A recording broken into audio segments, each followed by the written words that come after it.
Should women run the world? Yes, but men are not going to get out of the way and let them do it. The earliest species on this planet were asexual. They reproduced by copying themselves. So here's my take on it. Women came first. Women created men just to carry genes, which is why the egg is so big.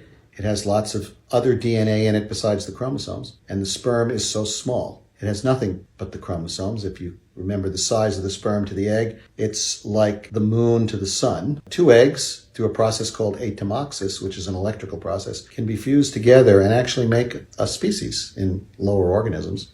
Two sperm can't even go out for a beer together. So what's the deal? Women created men to carry extra genes for those times when they wanted to survive. Men created fancy colors, feathers, dances, whatever they could do to get women's attention, because the whole goal is to get your genes into another body. So the males created all of this fancy preening, and then they created aggression. And then they would fight among themselves so that the biggest and the strongest would get the females. And therein lies the problem. Because once they obtained the females, the men then used that aggression to control them, to make decisions for them, even though the women were the smarter of the two. And so the world is screwed up. And that's my take on it. Women, believe it or not, at every age, have better executive functioning, slightly better intellect, better problem solving, lower incidence of impulsive behavior, because they evolved to stick around, take care of the children, forage for food, while the men wandered around hoping to kill something. So should women run the world? Yes, but men are not going to get out of the way and let them do it. The earliest species All right. on So, this planet. so I want you all to pay attention to everything that you heard there. And I've been doing a lot of research about the developmental difference between boys and girls at every stage, even from infancy, even as babies. Girls learn to speak better and before boys do. They learn to walk, they learn to engage socially. There are actually advocates for men who are trying to get boys to go into school a year later just so they can compete with the girls of their age. I'm going to play a video from a man who is stating that out loud because they just can't compete. We knew when we were young, and this is part of the reason that girls would typically go for boys who were 2 years older, because the level of maturity just really wasn't there in boys that were our own age.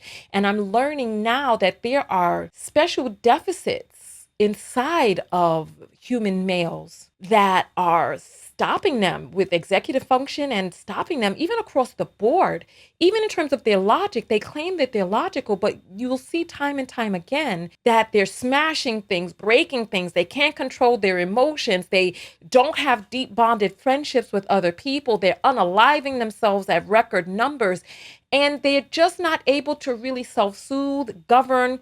They're not even really able to lead. There's this book called The Athena Doctrine, and it talks about how women-led companies are the ones that are going to be of the future because men-led companies, the people are miserable. The culture of men-led companies is competitive, cutthroat, knife in the back, can't let your guard down. It's terrible. Women-run companies outperform men-run companies by and large in terms of the happiness of its people, the productivity of the workers, the expansiveness. And yet we are sitting here as girls and women, and we've been taught that men are supposed to lead us. But what is it that men have shown us that they are good at doing?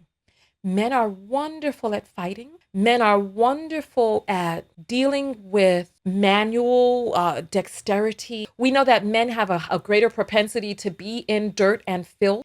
And so why is it that we are not utilizing men for what it is that they do best? Why is it that we are sitting here allowing men to destroy Mother Nature, to destroy the earth, to destroy children, to destroy each other, to destroy women? Why is it that we have men in charge? I was sent this video after the Akon video. Women don't create life. Man, we're gods. We the ones that create life. A man right now can create life without a woman, but a woman can't create life without a man. The science of it. I would just shoot my sperm, put it in the incubator, and just give it 9 months, even maybe less with today's science, a baby will be born. What baby is going to be born from that? Foolish as he was, he never even looked it up, that technology is a fantasy. It has been taken taken out of context.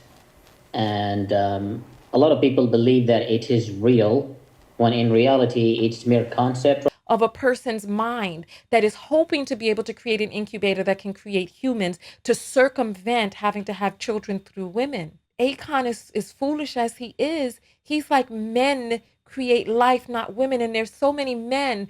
It's like they just keep taking it a step further and further. Men should not be leading. Women should be leading. And men should be working the armed services to be able to keep the nation safe.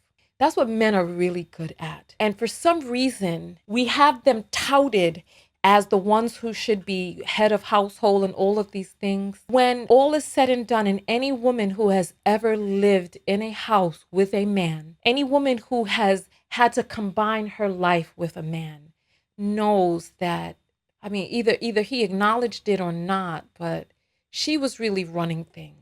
Like, she could come to him and confer, for guidance, advice on certain things, because men are great at giving certain types of advice. But when all is said and done, they're not great at keeping a cohesive family unit. Let me ask you all this question out here. And this is for anybody to answer.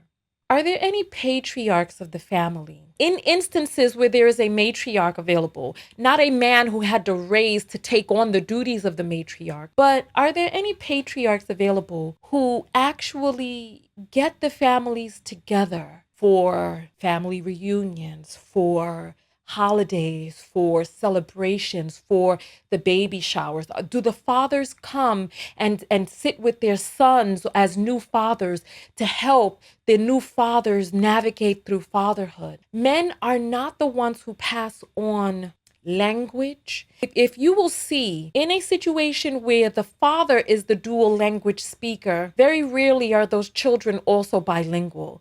But when the mother is the dual language speaker, unless they're in an environment where there are political reasons for why you don't want to speak the second language, the child is going to speak that second language. Men just are not great at creating community. Women are the ones who pass on customs and cultures. Women are the ones who pass on the recipes. How many of us, once Big Mama died, nobody knows how to make the peach cobbler now? How many of that happened in your family?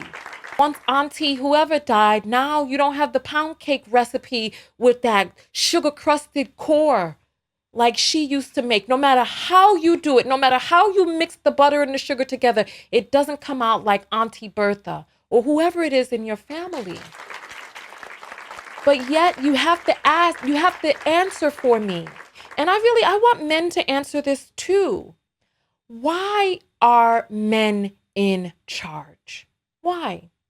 Besides brute force, like, why aren't they in charge of the armed forces? Why are they in charge of executive functions of the family? And why are they constantly, listen, by and large, men, even as infants, as young people, they're not able to read faces as well, to read emotion and gather for empathetic response. They're not able to read facial expressions and decipher those facial expressions as well as women. They're not able to even regulate their own emotions. They're not even able to know what emotions it is that they're feeling. And when it comes, listen, I want you to tell me, why are we continuing to let men get on these podcasts and purport this farce about them being natural leaders? Be a part of the live show with thousands of other viewers. Go to TonyaTKO.com/text and join the text notification squad and get a text whenever I go live. Support the show and yourself, and I'll see you on the next live broadcast.